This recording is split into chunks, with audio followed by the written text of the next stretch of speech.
Gumawa ko ng mga letter, kasulatan with notaryo regarding sa pagpunta ni Wesley tsaka ni Joanna sa Pilipinas. Lahat yan ay naka-notaryo, lahat yan ay naka-abogado para safe ang pagpunta nila. So, sabi ko kay Wesley, hindi po pwede na ganyan ang mangyayari na ikaw ay uuwi basta-basta sa Equatorial Guinea. Magandang araw po sa inyong lahat mga amigo. Good morning po sa ating lahat. So for today's video, nandito po tayo sa may hardware at tayo po ay bumibili ng salamin. Salamin. Samihin kung sa anong ang mga... Bumili tayo ng salamin mga amigo para po sa hilig ni Belgium. Naglilihi po kasi si Kuya Belgium, mga amigo, dahil gusto niya magkaroon ng malaking aquarium. Yes po mga amigo, malaking aquarium ang gusto ni Kuya Belgium at talaga namang yung aquarium na malaki na ito ay lalagyan niya ng malaking isda. Ano sabi sa atin at Kuya Belgium? Ano na, okay na ba? Yung isda na sa malaki sa pad mo nilalagay natin. Ano bang isda ang gusto mo lagay sa malaking aquarium? Cichlid. Ano ba yun? Cichlid fish. Ano nga yun? Yung mga maliit na ganito. Ay, laking isda tapos ganoon. Ano? Mas maganda pa. Maraming isda nilagay natin doon. Sige. Hindi ba pwedeng ilagay? Community of fish. Hindi siya community of fish. Ang tawag diyan ay school of fish. Yes. Community kasi ba't ibang klase sa community. Yung isang ang tawag doon is school of fish, hindi community. Isang aquarium, ba't ibang isda. Makita kang catfish, hito. Tawag doon pagka school of fish po mga amigo. So, ayan mga kababayan ko.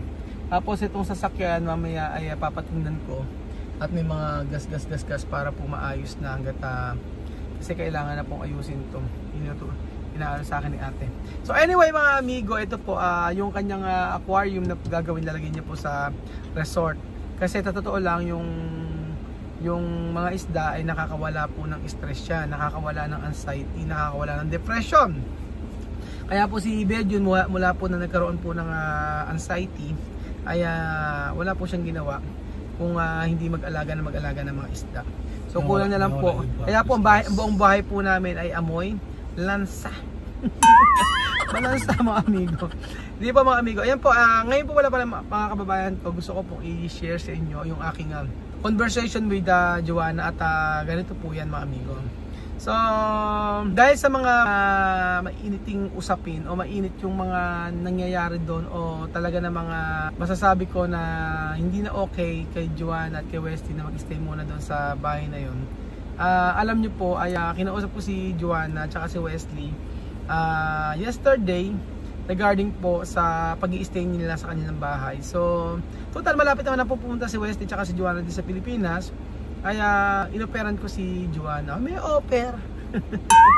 Ang offer ko po sa kanilang dalawa, sa kanyang pamilya, ay sabi ko ay Joanna, alam ko mabigat para sa iyo ang mga nangyari ng mga nakaraang araw, mga issue na kung ano-anong nangyari at ganyan at umabot sa tunga na may suburan o puntahan. So, I think makakabuti para sa iyo na umuwi ka na sa bansa mo.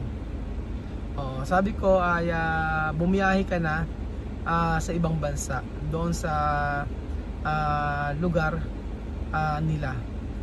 Bakit po mga amigo? Unang-una po, syempre kailangan niyang magpalamig sa mga nangyari, kailangan niyang ma-relax at sabi ko sige magpapadala ako ng pera para pamasahe at panggastos niyo papunta sa may Gabon. So ang sabi ko kaya Joanna ay ang buong pamilya mo ay dalhin mo sa Gabon at para makapagpahinga kayo.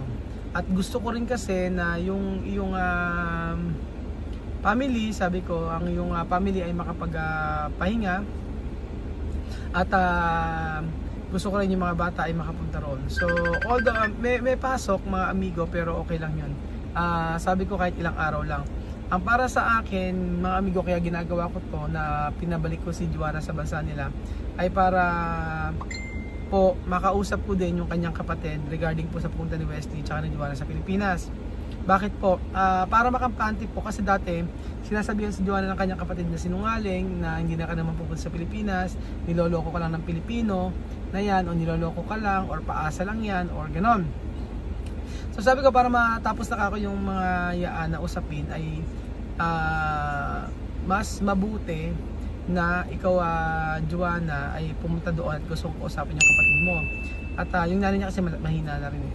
Pero yon, gusto kong kausapin yung mga kapatid mo para ma-explain ko sa kanila kung ano ang gagawin sa Pilipinas. So dapat alam ng kapatid mo na ikaw ay babalik din sa Equatorial Guinea. So magbabakasyon ka lang ng ilang weeks, and then after nun babalik ka na.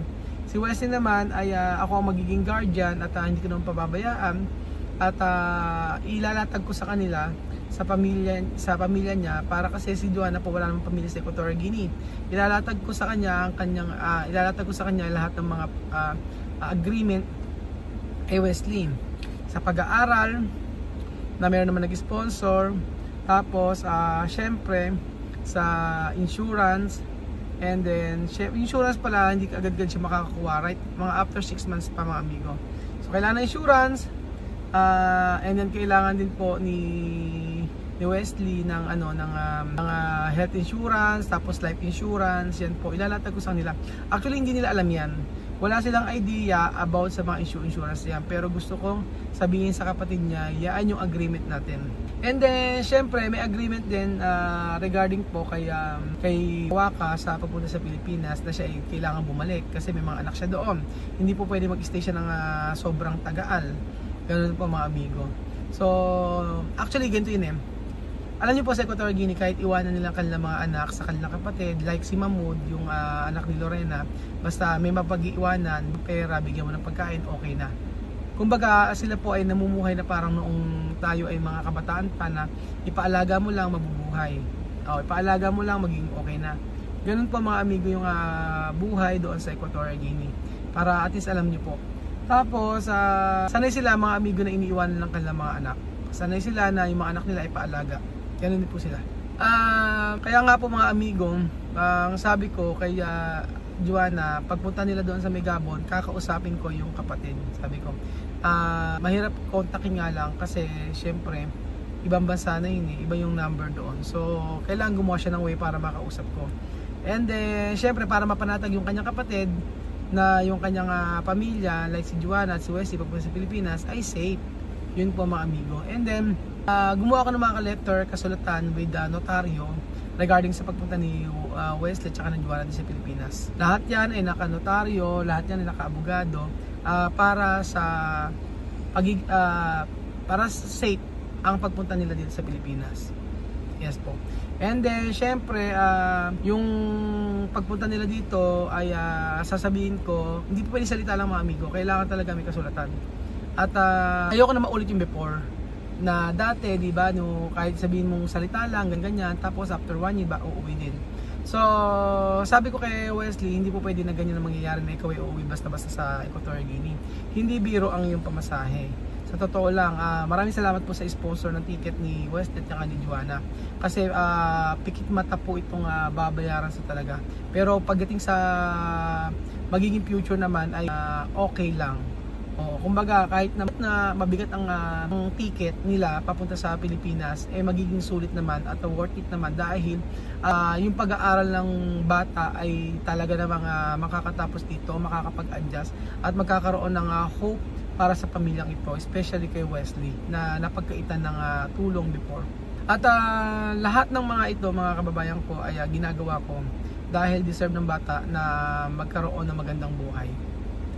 Kay Joanna ay deserve niya dahil nakita ko yung sincerity niya, nakita ko yung pagiging totoong tao niya, nakita ko na siya ay habang nakakasama ko before, hindi siya naging masama sa akin, at talaga namang kailangan lang niya talaga ay tulong na financial. So syempre, mga amigo, sa pagpunta nila doon sa Gabon, sa pagbiyahe nila doon sa kanyang pamilya, sabi ko, walang problema sa gagastusin, basta ipakausap mo lang sa akin yung kapatid mo. Yes po, kasi nung nakaraan kasi medyo nag-war si Joanna kasi sinabihan daw siya ng kanyang kapatid na sinungaling, bakit daw ganon, pero naayos naman. And then syempre, para sa ikapapanatag din ng loob ko, mas maganda nandun siya kasama niya ang kanyang pamilya. At kapag dumating yung passport, itatawag naman sa kanya yon, or i-message naman sa kanya para makuha. The last time, alam ko, ano lang yung kay Joanna before, yung kanyang pagkuha. Ang natatandaan ko doon, saglit lang, alas 2 weeks lang nakuha na yung kanyang passport. Pero ito medyo may katagalan, gawa ng bata. Pag bata raw po, ganun po mga amigo. So yon, para sa akin naman ay magiging masaya yung pagbabakasyon nila kung makikita nila yung kanyang family. Siyempre po mga amigo, yun po yung alam ko makakabuti, inaccept naman niya. Opo, kasi sa dami na nangyari, before ay mas gusto naman natin na si Joanna po ay maging okay ang kanyang sarili, maihanda niya ang kanyang katawan, pati si Wesley sa pagpunta po sa Pilipinas. So naniniwala ako na masaya na pagkapunta nila doon sa Gabon ay makikita niya talaga ni Joanna yung kanyang totoong pamilya. Wala kasi yung pamilya sa Equatorial Guinea mga amigo, puro kaibigan lang. And then syempre sasapat naman yung binigay natin para sa kanila. At especially kapag dumating na yung time na kailangan na pumunta ni Wesley tsaka ni Joanna sa Pilipinas, yun, madali na. At kasi ang biyahe po, kung di ako nagkakamali, parang saglit lang, wala pang 2 hours, ganyan yung biyahe papuntang Monggomon. Before nagpupunta na kami doon, so ang ganda ng lugar, laging umuulan, parang Baguio City, pero hindi nga lang malamig, unlike sa Baguio City. So pagpunta nila sa Pilipinas, try natin nga madala sa Baguio, try natin mailibot sila, especially kay Joanna. Pero ang main concern ko kay Joanna is yung health niya. Kaya pagpunta niya rito, right after na makapunta rito, gusto ko na maayos po mga amigo yung kanyang health. So general check up natin siya, pakuha ng dugo, ihe, lahat-lahat po mga amigo, para malaman natin kung anong dapat ayusin sa kanya. And syempre kailangan pumunta sa ophthalmologist para po matingnan yung kanyang mga mata. So Joanna, mag-enjoy ka sa ibang bansa, sa inyong lugar, sa Gabon. At syempre iba pa rin yung sarili mong bansa. So yun, at pagre-relax niya na yun ay hindi ibig sabihin para naman, ang pagpunta niya doon ay para sa kanya din naman. At para po maayos ang kanyang sarili. So excited po ako, excited tayo lahat. Makapunta po si Joanna sa Pilipinas. So sa lahat po ng gustong sumama sa akin, ay malalaman nyo na lang po na nasa Pilipinas sila. Siguro sa meet and greet na lang po tayo magkita-kita. So i-prefer natin yan, i-ayos natin yan mga amigo. So pauwi na po kami mga amigo. Thank you so much po mga kababayan ko, at God bless po mga amigo.